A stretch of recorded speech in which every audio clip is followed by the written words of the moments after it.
ರೆಡಿಯಾಗಿ ಬಂತು. ನಮಸ್ಕಾರ ಗೆಳೆಯರೇ, ವೆಲ್ಕಮ್ ಟು ಹಳ್ಳಿ ಕಿಚನ್ಗೆ ಸ್ವಾಗತ.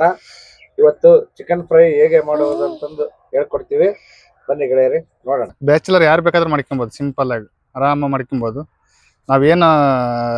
ನಾವೇ ಹುರ್ಬಿಟ್ಟು ಮಸಾಲೆ ಹಾಕಿ ಏನು ಮಾಡೋದಿಲ್ಲ, ರೆಡಿಮೇಡ್ ಮಸಾಲೆ ಹಾಕಿ ಮಾಡ್ತೀವಿ. ಈಗ ಬ್ಯಾಚುಲರ್ ಇರ್ತಾರಲ್ಲ, ಅವ್ರು ಸಿಂಪಲ್ ಆಗಿ ಹೇಗೆ ಮಾಡ್ಕೊಬೋದು ಅಂತ ತೋರಿಸ್ತೀವಿ. ಬನ್ನಿ ನೋಡೋಣ ಅದು ಹೇಗೆ ಮಾಡೋದಂತ.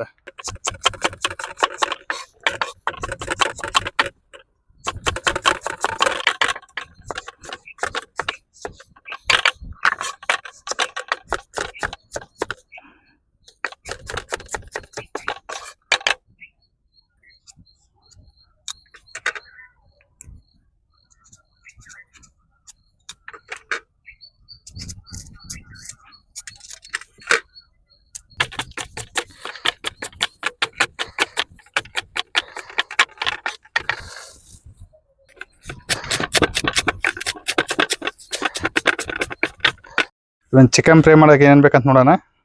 ಸ್ವಲ್ಪ ಕರಿಬೇವು, ಕೊತ್ತಂಬರಿ ಸ್ವಲ್ಪ, ಆಮೇಲೆ ಪುದೀನ ಒಂದು ಸ್ವಲ್ಪ, ಹಸಿಮೆಣಸಿನ್ಕಾಯಿ ಒಂದು 3 ತಗೊಂಡಿದ್ದೀನಿ, ಆಮೇಲೆ ಈರುಳ್ಳಿ ಒಂದು 3-4, ಟಮಟೆ ಒಂದು 3, ಆಮೇಲೆ ಶುಂಠಿ ಬೆಳ್ಳುಳ್ಳಿ ಆಮೇಲೆ ಕೊಬ್ಬರಿ 3 ಮಿಕ್ಸ್ ಮಾಡ್ಕೊಂಡಿದ್ದೀನಿ. ಆಮೇಲೆ ಸ್ವಲ್ಪ ಗರಂ ಮಸಾಲೆ, ಇದು ಚಿಕನ್ ಮಸಾಲ, ಆಮೇಲೆ ಸ್ವಲ್ಪ ಧನಿಯಾ ಪೌಡ್ರು, ಸ್ವಲ್ಪ ಖಾರದ ಪುಡಿ, ಉಪ್ಪು, 1 kg ಚಿಕನ್ ತಗೊಂಡಿವಿ, ಆಮೇಲೆ ಸ್ವಲ್ಪ ಎಣ್ಣೆ. ಈಗ ಹೇಗೆ ಮಾಡೋದಂತ ನೋಡೋಣ ಬನ್ನಿ. ಈಗ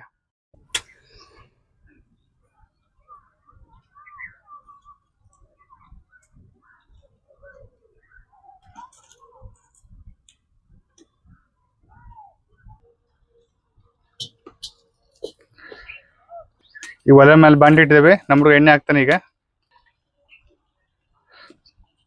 ಒಂದು 3-4 ಸ್ಪೂನ್ ಎಣ್ಣೆ ಮೆಣಸಿನ್ಕಾಯಿ ಹಾಕ್ತೀನಿ.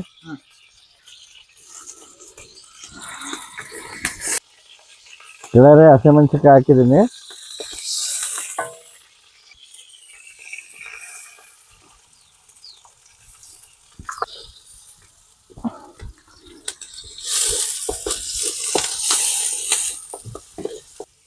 ನಮ್ಮ ಹುಡುಗ ಈರುಳ್ಳಿ ಹಸಿಮೆಣಸಿನ್ಕಾಯಿ ಹಾಕಿದ್ದಾನೆ. ಈಗ ಸ್ವಲ್ಪ ಈರುಳ್ಳಿ ಗೋಲ್ಡನ್ ಕಲರ್ ಬರಲಿ, ಅದ ತಕ್ಕ ಹುರ್ಕೊಂಬಿಡೋಣ ಇದನ್ನ ಚೆನ್ನಾಗಿ. ಸ್ವಲ್ಪ ಗೋಲ್ಡನ್ ಕಲರ್ ಈರುಳ್ಳಿ ಆಗಿದ್ದಾವೆ. ಈಗ ಸ್ವಲ್ಪ ಕರಿಬೇವು, ಸ್ವಲ್ಪ ಟಮಟೆಣ್ಣೆ. ಈಗ ಟಮಟೆಣ್ಣೆ ಎಲ್ಲ ಸ್ವಲ್ಪ ಫ್ರೈ ಆಗಲಿ ಚೆನ್ನಾಗಿ, ಮೆತ್ತಗೆ ಬೇಲಿ ಅವು ಟಮಟೆಣ್ಣೆ.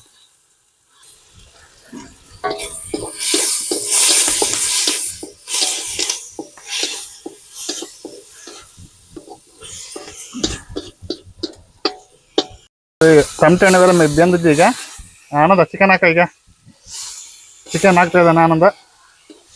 ನಾವು ಅರಿಶಿನ ಪುಡಿ ಹಾಕ್ಬೇಕಾಯ್ತು, ಅರಿಶಿನ ಪುಡಿ ಮರ್ಕೊಂಡ್ಬಿಟ್ವಿ. ನೀವು ಅರಿಶಿನ ಪುಡಿ ಹಾಕಿದ್ರೆ ಸ್ವಲ್ಪ.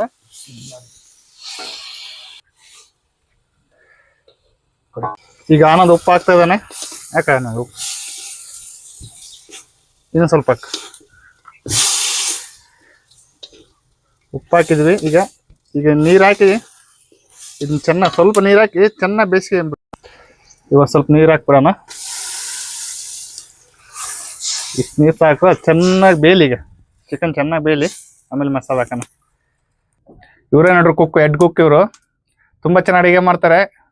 ಇವು ಹೆಡ್ ಕುಕ್, ಅದಕ್ಕೆ ಇವತ್ತು ಚಿಕನ್ ಅವರೇ ಮಾಡ್ತಿದ್ದಾರೆ. ಇವತ್ತು ಇವನೇ ಹೆಸರು ಆನಂದ್ ಅಂತ. ಇವನೇ ಕುಕ್ಕರಿಗೆ ಇವತ್ತು. ಕುಕ್ಕ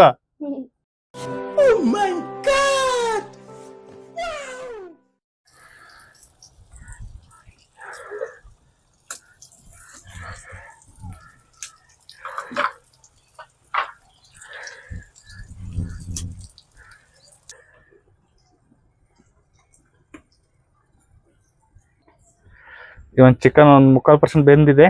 ಈಗ ಪುದೀನ, ಆಮೇಲೆ ಕೊತ್ತಂಬರಿ, ಗರಂ ಮಸಾಲ, ಚಿಕನ್ ಮಸಾಲ, ಧನಿಯಾ ಪೌಡ್ರು, ನಿಮ್ಗೆ ರುಚಿ ತಕ್ಕಷ್ಟು ಖಾರ ಎಷ್ಟು ಬೇಕಷ್ಟು ಹಾಕೊಳ್ರಿ. ಆಮೇಲೆ ಶುಂಠಿ ಬೆಳ್ಳುಳ್ಳಿ ಕೊಬ್ಬರಿ, ಇದು ಶುಂಠಿ ಬೆಳ್ಳುಳ್ಳಿ ಕೊಬ್ಬರಿ ಆಮೇಲೆ ಎಲ್ಲ ಪೇಸ್ಟ್ ಮಾಡ್ಕೊಂಡು ಇಟ್ಕೊಂಡಿವ, ಅದರದ್ದು ಇದು. ಅದನ್ನ ಹಾಕ್ತೀನಿ. ನೀವು ಬೇಕಾದ್ರೆ ಸ್ವಲ್ಪ ಗೋಡಂಬಿ ಪೇಸ್ಟ್ ಬೇಕಾದ್ರೆ ಹಾಕ್ಬೋದು, ಇನ್ನೂ ಚೆನ್ನಾಗಿರುತ್ತೆ. ಸೂಪರ್ ಟೇಸ್ಟ್ ಬರುತ್ತೆ ಗೋಡಂಬಿ ಪೇಸ್ಟ್ ಹಾಕಿದ್ರೆ. ನಾವು ಇಷ್ಟು ಹಾಕಿದ್ವಿ. ಸ್ವಲ್ಪ ಇದೆಲ್ಲ ಮಸಾಲೆ ಎಲ್ಲ ಹಸಿ ವಾಸನೆ ಹೋಗಲಿ, ಚೆನ್ನಾಗಿ ಬೇಯಲಿ ಇದು. ಮಸಾಲೆ ಎಲ್ಲ ಚೆನ್ನಾಗಿ ಹಿಡಿಲಿ. ಎಲ್ಲ ತಕ್ಕ ಬೇಸನ್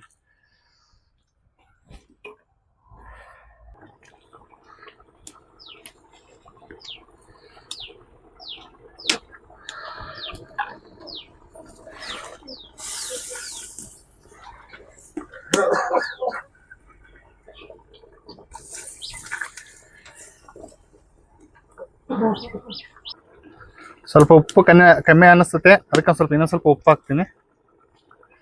ಈಗ ಆಲ್ಮೋಸ್ಟ್ 3/4% ಎಲ್ಲ ಬೆಂದಿದೆ. ಈಗ ಚೆನ್ನಾಗಿ ಬೆಂದಿದೆ.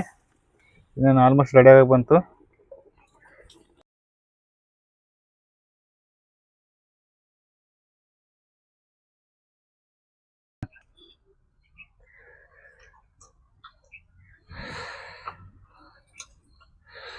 ಸೂಪರ್.